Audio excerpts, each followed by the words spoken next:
Welcome to Who Died Today. October 16th, a date forever linked to the passing of legends who stirred controversy, shattered conventions, and became symbols of both triumph and tragedy.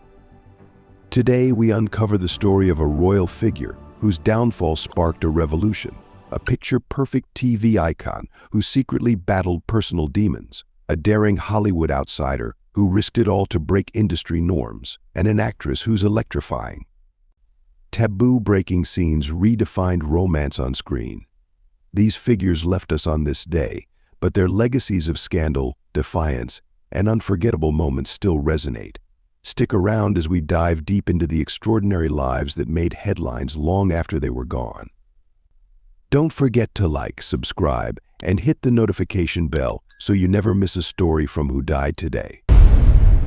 Number 4. Marie Antoinette, from scapegoat to symbol of resilience. In the gilded halls of Versailles, a young Austrian archduchess became the last queen of France before the Revolution. Marie Antoinette's life was a tapestry woven with threads of opulence, controversy, and ultimately tragedy. Born on November 2nd, 1755, in Vienna, Marie Antoinette was thrust into a world of political intrigue at just 14 years old when she married the future Louis XVI. Behind the powdered wigs and lavish gowns, she struggled with the weight of expectations and the simmering discontent of a nation on the brink of revolution. Many know her for the infamous and likely misattributed quote, "Let them eat cake," but there's so much more to this complex historical figure. In her private moments, Marie Antoinette revealed a depth of emotion often overlooked by history. In a letter to her mother during her early years at Versailles, she wrote, "I put my trust in God and try to do my duty. That is all I can do in my difficult and critical position." Despite her reputation for frivolity, Marie Antoinette was a passionate patron of the arts. She supported musicians and artists, finding solace in the ethereal notes of her beloved harp. This lesser-known aspect of her personality shows a more cultured and refined side that history often overlooks. Her greatest controversy, of course, was the infamous diamond necklace affair. This scandal tarnished her reputation even further, portraying her as a greedy and manipulative queen, despite little evidence to support her direct involvement. The media painted her as a villain, and this affair became one of the many factors that fueled public resentment against the monarchy. To this day, historians debate how much she knew about the scandal and whether she was an easy scapegoat for a corrupt system. Filmmakers like Sofia Coppola, in her 2006 film Marie Antoinette, have worked to reshape this narrative. Coppola portrayed her as a misunderstood teenager, thrust into a role she was ill-prepared for. This depiction, in contrast to the villainous caricature, invited audiences to see the humanity behind the crown, the vulnerability of a woman who was, in many ways, a victim of her time. As the French Revolution reached its crescendo, Marie Antoinette faced her fate with remarkable courage. During her trial, she uttered words that reveal the depth of her pain and the magnitude of her losses. "I was a queen, and you took away my crown, a wife, and you killed my husband, a mother, and you deprived me of my children. My blood alone remains, take it, but do not make me suffer long." Marie Antoinette's life came to a tragic end on October 16, 1793, in Paris, France, a victim of the French Revolution's reign of terror. As we remember her today, let's look beyond the caricature and see the human being, a woman who loved deeply, suffered greatly, and ultimately paid the ultimate price for the sins of a crumbling monarchy. Number 3. Barbara Billingsley, the iconic mother who struggled behind the scenes. From the tumultuous court of Versailles, we turn to the idyllic suburbs of 1950s America, where Barbara Billingsley reigned as television royalty. Born on December 22, 1915, in Los Angeles, California, Barbara's journey from fashion model to America's favorite TV mom is a testament to her versatility and enduring charm. Most of us know her as June Cleaver from Leave It to Beaver, the epitome of the 1950s suburban housewife. With her pearls and high heels, she became an icon of American pop culture.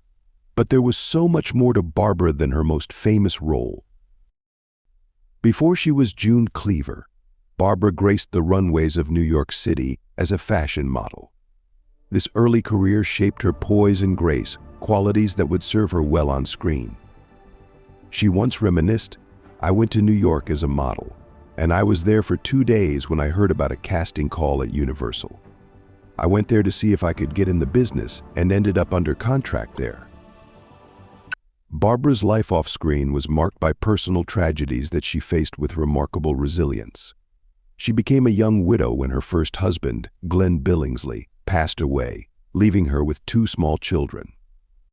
Her second marriage to director Roy Kellino ended tragically after only 3 years when he died of a heart attack.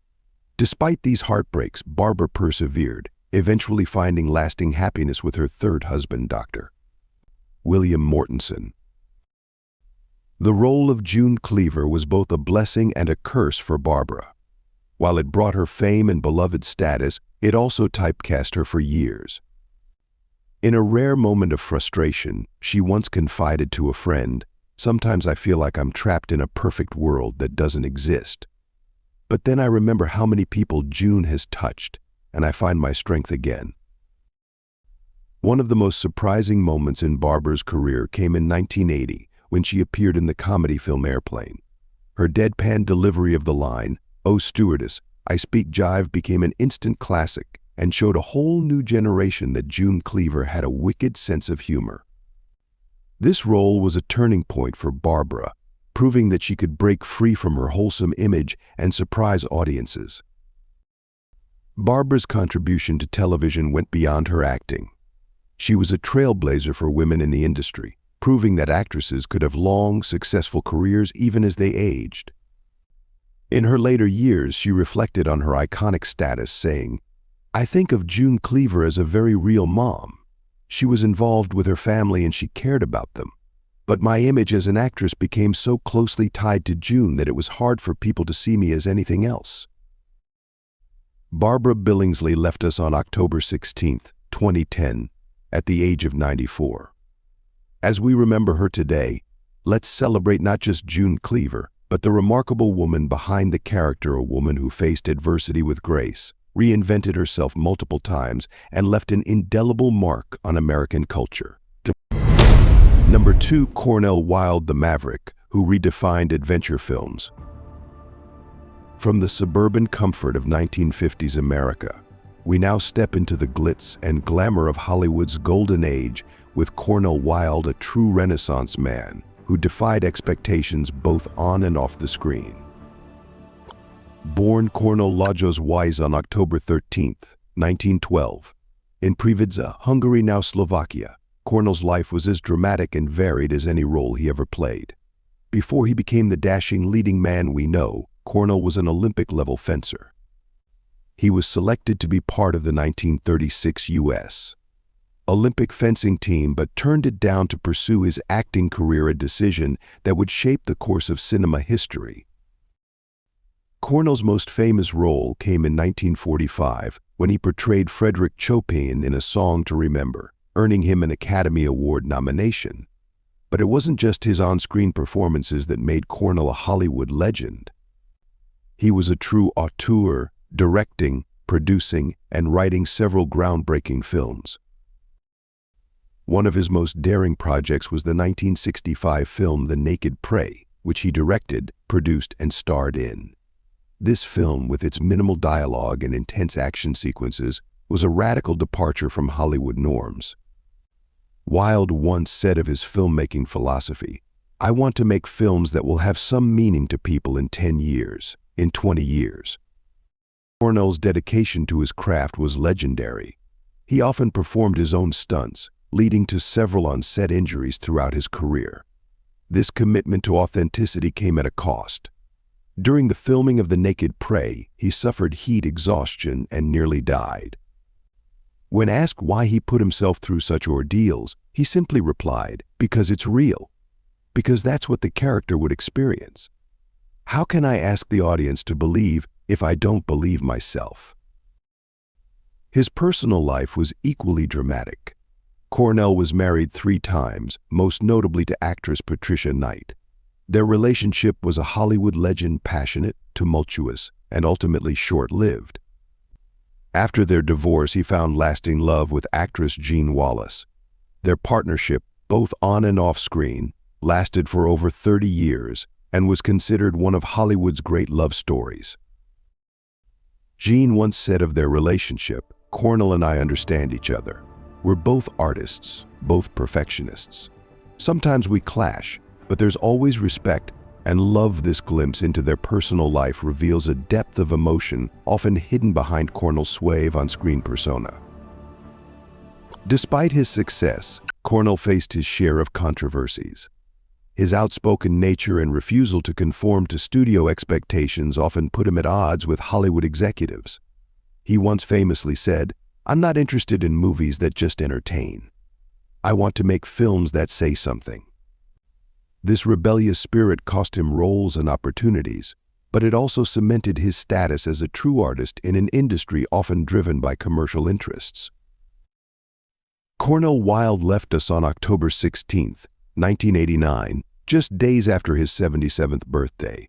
As we remember him today, let's celebrate not just the dashing leading man, but the complex artist who pushed boundaries, took risks, and left an indelible mark on cinema. From Olympic-level fencer to Academy Award nominee to pioneering filmmaker, Cornel Wilde lived a life as dramatic and compelling as any movie he ever made. Number 1. Deborah Kerr, the actress who brought grace to Hollywood. And now we come to our number 1 spot, the incomparable Deborah Kerr.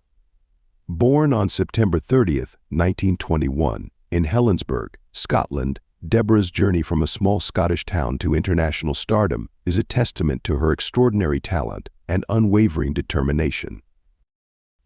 Deborah Kerr was more than just a movie star. She was a true artist of the silver screen.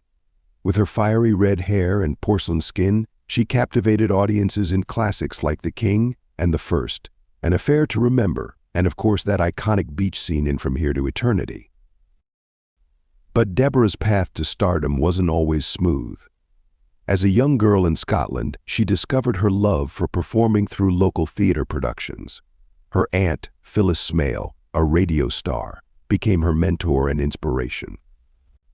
Deborah once recalled, "Aunt Phyllis showed me that it was possible to make a living doing what you love. She gave me the courage to pursue acting, even when it seemed impossible." Deborah's breakthrough role in Black Narcissus 1947 showcased her ability to portray complex, passionate characters. But it was her role as Karen Holmes in From Here to Eternity that truly challenged Hollywood's perception of her. The part was originally meant for Joan Crawford, but Deborah, tired of being typecast as a proper English Rose, lobbied hard for the role. She later said, "I had to persuade them to test me for it.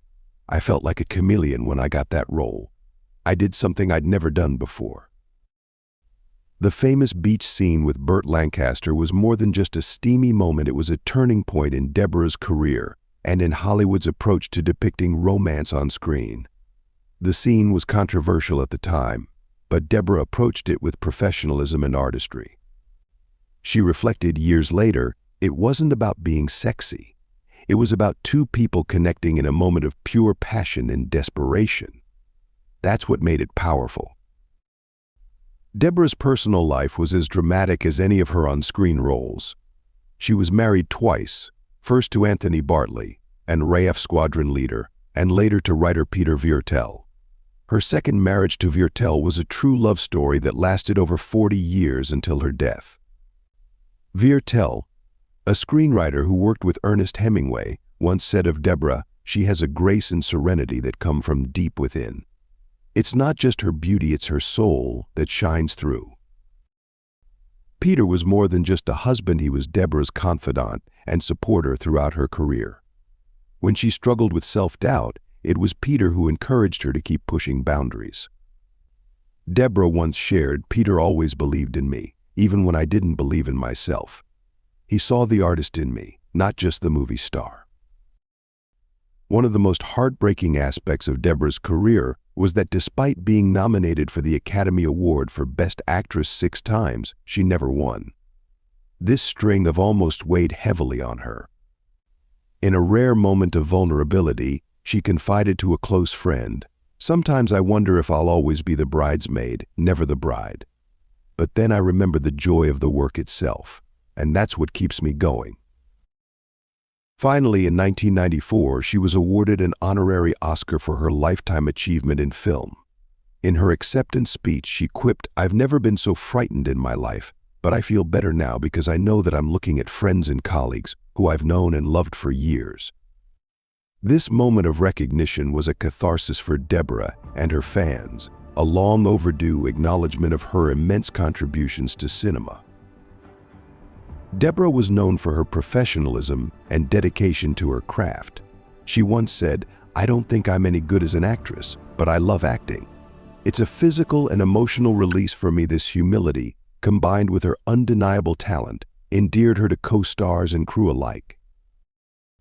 Despite her success, Deborah faced her share of challenges. She struggled with the Hollywood system, often feeling pigeonholed into certain types of roles.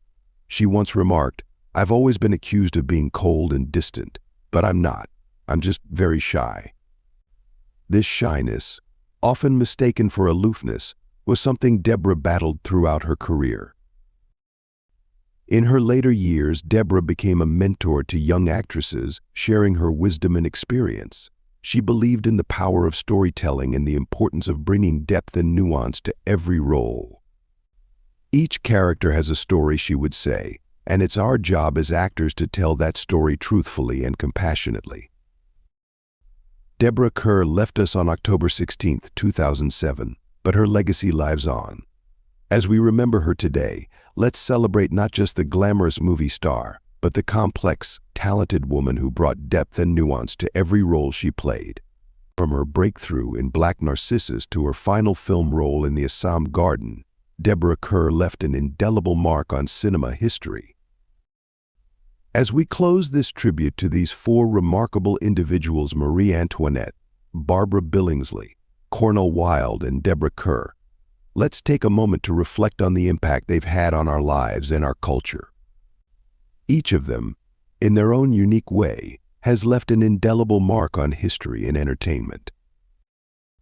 Their stories remind us that behind every icon, every character we love, there's a real person with dreams, struggles, and a life story all their own. From the gilded halls of Versailles to the suburban living rooms of 1950s America, from the daring heights of Hollywood's golden age to the timeless romance of classic cinema, these individuals have shaped our understanding of history, family, art, and love.